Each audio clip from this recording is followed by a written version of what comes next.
of June. I guess I can start with you. Yeah.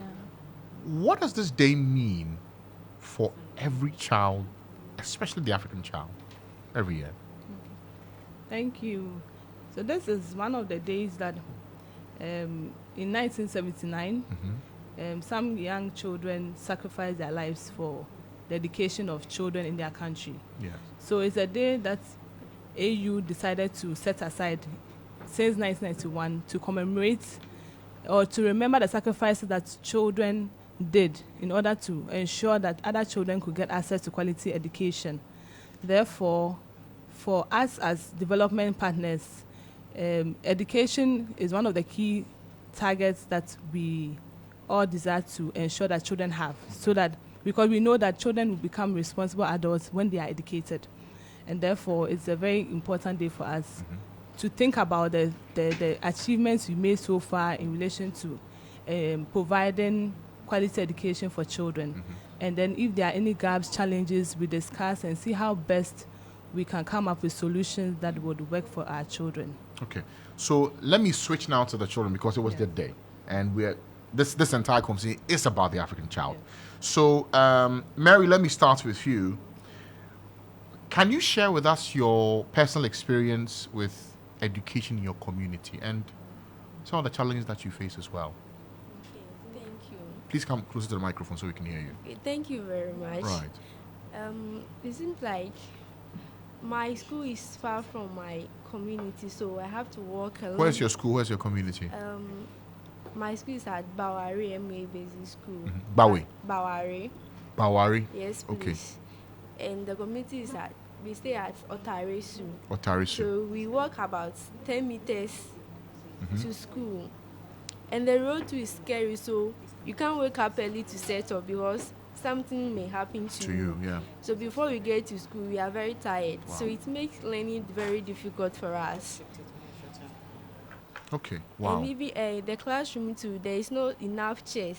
So you have to sit 3 threes. And also during the class is we are overcrowded. We are about 50 in a class. 50? Yes. And the desks are how many? I think it's 40. Wow. So Yes. 10 of you are having to Yes, perch in please. essence. So it makes life very difficult Okay. during my school time. Wow. Yeah. Wow. Princess, what's your own story? What's your personal experience and the challenge that you've had with education in your community? We walk a very long distance before going to school. From where to where? My school is in Bogede. Bogede. Sometimes we walk 10 kilometers Wow. before we get to the Every school. morning? Yes, please. Wow. You make a 10-kilometer walk every morning to school Yes, please. and then walk back? Yeah. Wow. Wow. We have bus, but sometimes there's no money to board the bus, so we walk How much do they take for the bus 2 cities. every day? Yes, please. As in just for the one way or for both ways? both ways. So 2 cities in, 2 cities out. Yes, please. Wow. And if you don't have the money, you have to walk 10 You have kilometers. to walk 10 kilometers. Wow. Then by the time you get to school, you're tired. And how does that affect your learning? Sometimes when you get to class, they learn, and some of us we miss their lessons Wow. because they start class 8 o'clock, and if you are not able to get there before that 8 o'clock, they'll start the lessons, and it affects our academic performance. I see. So what time do you set off? 3 o'clock. What? 3 o'clock. 3 a.m.? 3 o'clock. No. What time do you leave the house to go to school? Sometimes 6:30. 6:30. Yeah. And it takes you how long to get to the school? 8. By 8:30 you're there. So 2-hour walk every morning. Yes, please. 10 kilometers. Wow. That's a lot. So based on this, what are some of the ways that you think technology and IT-based learning resources are used in schools in your community? And how do these resources impact your learning? ICT. Okay. So I think through ICT, you can learn how to manipulate the computers, and if you do further research about what you've learned. But in my school, you don't have that. It's not there. No. So as at now, I don't know how to manipulate the computer. At all. Yes, please. So I'm scared to sit at the computer. Even if my friend asks me, I don't want to even get Go closer close to to it. because they may ask me to manipulate it. Wow. And that will be a shame to me, so I don't want to attempt it at all. At all. Yes, please. Is it the same for you, Princess? Yes, please. We don't Oh. have computer in our school. At all. Yes, please. Have you ever seen one? Yeah. Have you ever Teachers- manipulated one? Yes, please. The teachers do their best to provide us one. See, Ghana is not a crowd. If there's any indicator you need, this is it. Ghana is not Accra at all. Wow. Okay. So, are you aware of the government policies aimed at improving education in Ghana? Yes, please. Okay, which ones are you aware of? Is a free SHS. Okay. And free distribution of foods. Mhm. Yes, to the basic schools. And Okay. free uniforms. Free uniforms as Yes. well. Okay. And do you think it has been effective? Yes, Is please. it helping a lot? Yeah. Could they do more? In my school, I think they only do school feeding. Okay. Okay. And you wish government does more, right? I'm sure of that. Okay. No problem. Okay. How involved are your parents and community members in your education? Okay, so sometimes our chief collaborates. Me in my community, Mm-hmm. the chief has collaborated with Plan Ghana. Mm-hmm. So initially we were depending on the mainstream Yeah. as drinking water, but now God grace, Plan Ghana has drilled borehole for us, Okay. an additional classroom. Okay. And for my parents, my mother don't have any educational background. Mm-hmm. So for she doesn't know anything about my education. If my homework crash, she doesn't have what did you learn? Have you done your homework? She doesn't do anything at all. And my uncle too, he too is not serious about my education. At all? Yeah, so everything rely on me. Wow. Oh, uncle. No try. Okay. Princess, what about you? I think in my community, the teachers and parents, they contribute to our education because sometimes the teachers come to the school to check on their students' performance and how teachers are teaching their children. And even in the house too, some of them will ask you, how was the school? Have you learned something? Do you understand what was taught? Yeah. But some children, they don't really care about their children. They don't even know their children performance in school. Yeah. That is affecting the children because they don't have time for their children. They only have time for their work. Now, the two of you have done something wonderful. You are speaking to your situation and your circumstance as children of the African child. Do you think children have a voice? The two of you are speaking, but do you think your fellow mates have a voice in speaking to what really affects you every day? Okay, please, they have a voice, but their voice doesn't reach any far place. Okay. Yes. Okay. And what can we do to better incorporate student feedback based on what you're sharing with us? How should it be an important part of what we do every day? So how you feel, what you're going through, and sharing it often. How often should that be a part of your regular school program? The teachers, they have to include us whenever they are making the decisions so that we can also express our opinions. Like what? Decisions like what? Maybe they are planning to organize educational program. Yes. They have to include us so that if we have something to add to it, we can also add to it to make the program very effective. Okay. Interesting. I like the ideas that you are tossing up this morning. Very nice. Let me come to Cynthia and Cassandra this morning. So Cassandra Gonyui is a chaperone. Cassandra, good morning. Good morning. How are you today as well? I'm good, and you? I'm also doing well. Thank you for joining us. I've heard from Princess and Mary share the challenge that they are going through in their school situation. Walking to school, little or no access to ICT services. But what are some of the most pressing challenges that Ghanaian children are facing today, particularly in education, and how have these challenges evolved over the years? Okay, thank you. I've realized that majority of the children living in the deprived areas are really going through a lot. That's why I have taken it upon myself to also chaperone some of them so that their voices can be heard. Yes.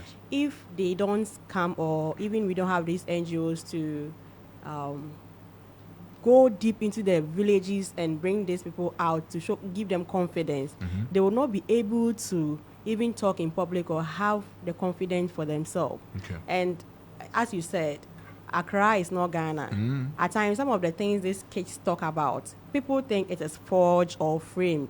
It is a real situation that goes on every day. Yeah. And we are there. We are also at the grassroots with them. And we realize that this is the challenges they are facing. So we even give thanks to the NGOs for helping us to be able to make the voice of the children be heard some way, because we have been given the opportunity to even come to Starr FM this morning to also share some of the ideas. Okay, sure. How does access to quality education affect the overall well-being and future prospects of African children? Easy question. I said, how does access to quality education affect the overall well-being and future prospects of African children? Okay, I think because we do not have some of these computers, laptops, and iPads to be able to help the kids move on or do more research for them to improve upon their education. The government should provide those incentives to the children at a basic level through to the tertiary or SHS, so that it will improve the quality of education of the children. All right. What specific policies, Princess, Cynthia, what specific policies do you believe are essential for improving educational opportunities for African children? So the children have mentioned some of the policies. I'll add two more. Okay. So we also have the inclusion education policy, which is looking at providing support with disability children through specialized teaching, teacher training, accessible infrastructure, and accessible devices. And this is to ensure that these children, their special needs are met, so that the situation they find themselves in will not hinder their accessibility to quality education. So, for example, a child who is deaf and dumb would have a teacher who is qualified or has the capacity to use sign language to teach the child in school, or a child who is blind has access to the brailles to be able to write and then communicate. So some of these things have been put in place. We also have the STEM, the Science, Technology, Engineering, and Mathematics program, which came into being in January 2022.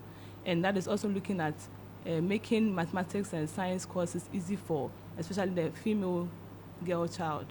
And therefore, these things, if we are able to push, we are able to provide the opportunities for the girls or the children to have access to them, then it would help the education move forward. Okay.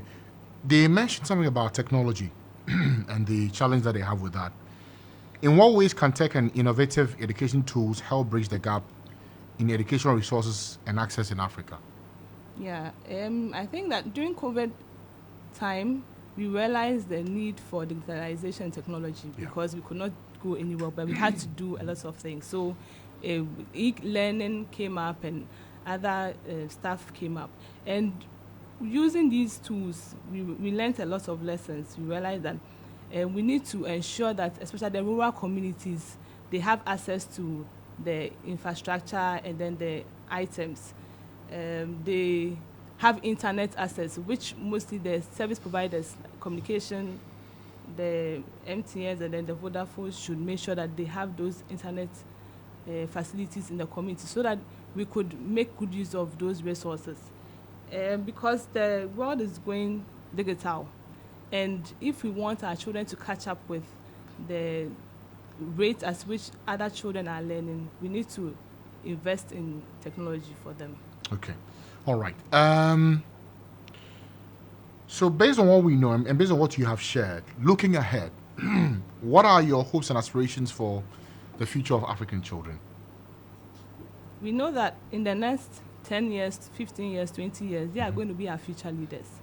And therefore, if we are able to ensure that all children have access to education, quality education, then we have the hope that the doctors, for the next 20 years, the lawyers, the accountants, the teachers, lecturers would have been prepared enough to take up from where we left from. So therefore, we need to invest a lot. We need to come together as stakeholders, the media, development partners, international organizations. We need to work hard to ensure that we provide all the necessary resources and information to make these people knowledgeable and equipped so that they become responsible adults in future. Because if you fail to do so, then it means that the deviant behaviors that we don't want to see are the things we are going to see. Okay. Because if a child is taught how to steal and the rest, he's not going to steal only his family members, but he's going to steal those people in the society community. as well, yes. And therefore we need to work against those things. All right. Cassandra, same question. What are your hopes and aspirations for the future of African children? Before I give the final word to the African children themselves. Okay. Okay, so I want the government to come in and collaborate with the NGOs to be able to improve the quality of education of children so that they'll have the hope that when they also grow, because they are our future leaders. True. And they are looking up to us. So when they finally grow or they grow up, they are leaving to copy from their predecessors. And if you don't have the access to some of these things now, it means that our future will be shaken. And because of that, they have to put things in place to be able to help the kids improve upon their educational reform. Okay. So we're talking on the occasion of the Day of the African Child. That was yesterday. Oh, yes. No. It was on the 16th of June. So, Mary, looking ahead into the future, I've got to ask you this. What do you want government to do to improve education so that the future you want is guaranteed? So I want the government to distribute computers, tables and stationery to our schools. Yeah. So that we can also have access to those things to improve our learning and teaching in our various schools. And also, those with the disables, there should be necessary facilities. Persons living with disability. Yes, okay. please. Necessary facilities and trained staffs, which can also help with their needs, so that they can also attain higher education to become future leaders. Because God created us in His own image, so we shouldn't leave them behind. And also, the government should, those of us working from far distance, the government should create bicycle program, so that we can also come to school with bicycle, which can limit our long way distance to school, and also vans and other buses. To aid your transport. I think we the girls, we don't have changing room in our various schools, so we have to walk back to the house to change ourselves. Look at this long distance. Can you come back to school? Yeah. As for me, I won't come. So I think there should be changing room for us, and also additional classrooms. And children with lower socioeconomic background, I think government should distribute school uniform, textbooks, and other stuff for them, so that they can also have access to education. As well. Fantastic. All right, thank you. Thank you for sharing these great thoughts with us. Okay. Princess, same question. What more do you want government to do to help you to become what you dream of becoming? Like my sister said, I plead with the government to build schools in the rural areas. Sometimes they have to cross river before coming to school, and during their menstrual period, they can't come to school. Yeah. Sometimes they have to stay in the house for 2 weeks before coming to school, and it's affecting us. So I would plead with the government to build schools there and provide them with the necessary facilities, the adequate classrooms, textbooks, and then computers, so that they can be able to get access to that quality and inclusive education. Also, they have to involve the community in our educational activities. Mobile learning and e-learning platforms should also be provided to us, so that we can be able to get that access to quality education.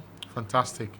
I want to say a big thank you to you for joining us this morning. Mary Kudoto, Cassandra Gonyui, Princess Azuma Maupemo, and also Cynthia Ade. Cynthia Ade is the team lead for Child Rights International Needs Ghana.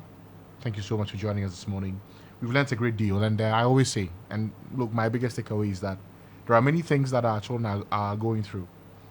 And any country that says they are democratic, the first test is on how the vulnerable in society are being catered for. If we cannot give them the very best, then what is the essence of this democracy? If children have to struggle to access the basic things of life, what kind of future are we guaranteeing for them?